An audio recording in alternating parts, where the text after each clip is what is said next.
Ressuscitar é mais difícil que nascer.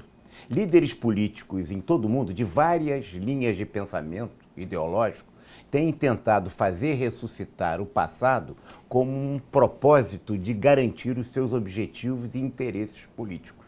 Por exemplo, o líder turco Erdogan está divulgando amplamente aquelas cenas dantescas do morticídio feito nas mesquitas na Nova Zelândia agora e comparando com outro episódio também bárbaro, de barbárie efetiva, da Primeira Guerra Mundial, da Batalha de Galápoli, no Estreito de Dardanelos, em que 600 mil soldados foram mortos, tanto do lado otomano, turco-otomano, como também soldados ingleses, franceses, da Nova Zelândia e da Austrália. E está dizendo o seguinte: se algum cristão vier em alguma mesquita aqui turca, vai acontecer com vocês o que nós fizemos com vocês no Estreito de Dardanelos. Portanto, ele busca fazer a clivagem, a divisão entre cristãos e muçulmanos para efetivamente conseguir ganhos eleitorais.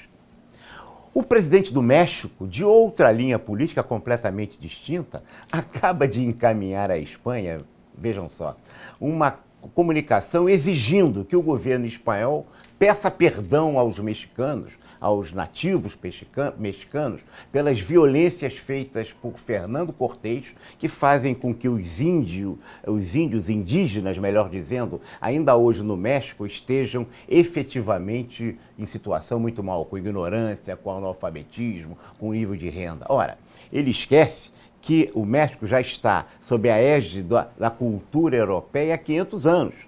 E como país livre, está há 200 anos e não resolveu essa questão. E quer culpar agora exclusivamente, exigindo perdão, ao governo espanhol atual pelas atrocidades cometidas pelo conquistador Fernando Cortés. Vejam bem, são situações em que a busca do passado para justificar situações que hoje vivemos no processo político. É a clivagem com o objetivo do voto, do apoio, do ganho eleitoral.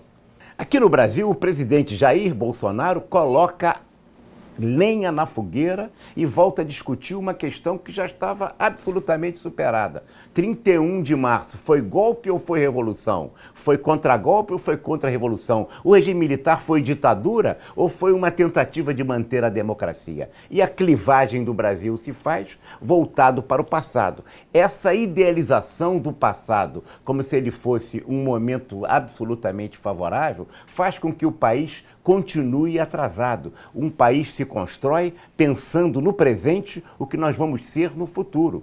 Foi assim que perdemos na primeira Revolução Industrial, o Brasil que continuava escravagista, que continuava pensando em que não se podia fazer sociedade de economia mista, em que tinha lei de entrave, em que, olhando para o passado, o Brasil ficou fora da primeira Revolução Industrial. De novo, está ficando fora da quarta Revolução Industrial, agora no século XXI, exatamente por essa perspectiva saudosista, passadista, achando que existe uma idealização do passado, que é uma visão não só reacionária, mas absolutamente obsoleta. As sociedades não ficam velhas, ficam obsoletas. Não adianta ser uma sociedade nova se ela tem conceitos, se ela tem pensamento, se ela tem uma estrutura de pensar atrasada, superada, fora da contextualização do seu tempo.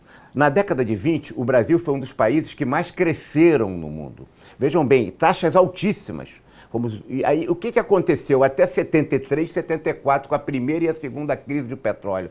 Para cá são 40 anos, mais de 40 anos, em que o Brasil não tem crescido, tem se estagnado, tem ficado atrasado, tem ficado superado, econômica, socialmente, inclusive. Teve 2 momentos pequenos que romperam essa lógica, ou esse processo, que foi exatamente no pequeno período do Plano Real e também no governo Lula. No Plano Real foi muito curto e no governo Lula também foi curto. Mesmo assim, nós crescemos uma média de 2% ao ano, o que significa que nós éramos um país que crescia, mas era o segundo pior país da América Latina em termos de crescimento. Quer dizer, voo de galinha. Portanto, 45 anos de retrocesso, 45 anos de estagnação, porque nós estamos pensando no passado e não construindo o futuro.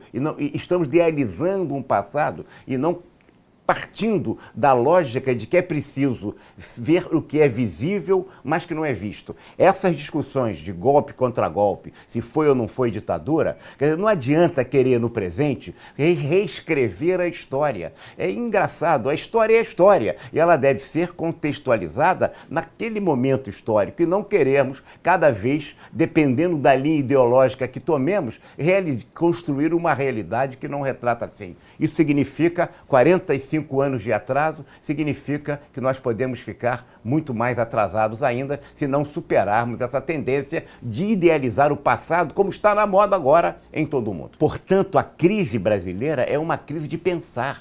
É uma crise de conceito. Se nós mantivermos o conceito que nos atrasou no século XIX e ficamos retardatários no processo histórico e continuarmos com essa estrutura de pensar também voltada para o passado, nós nunca mais vamos conseguir arrancar o país das circunstâncias em que ele está. E o Brasil continuará apenas sendo o país do futuro. Um país do futuro como? Se nós estamos sempre centrando a nossa sociedade em conceitos voltados para o passado.